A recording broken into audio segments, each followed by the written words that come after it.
মজা লাগে চাই মোক কেনেকুৱা এক্টিং কৰি দেখে মানুহবোৰে কেলা হাঁহিছে বোলা ওচৰৰ গাঁৱৰবোৰ শ্বুটিং আৰু ন শ্বুটিংবোৰততো কেনেকুৱা হৈ থাকে ন লাজে লাগে অকলে অকলে ভাল লগৰ চগৰ ঢেৰ থাকিলে আৰু অকণমান কনফিডেঞ্চ থাকে কিন্তু অকলে অকলে ভাল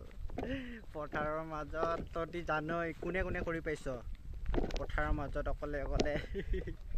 নাজানো বেছিভাগতো বোলা লগৰ লগতে মইতো অকলে ভাই অলপ ৰেষ্ট লৈ লওঁ মই ইয়াতে এইটো মোৰ ৰেষ্ট কৰা জেগা ইয়াতে মই ৰেষ্ট লৈ লওঁ এতিয়া ঠিক আছে অ'কে বাই ফ্ৰেণ্ডছ বাই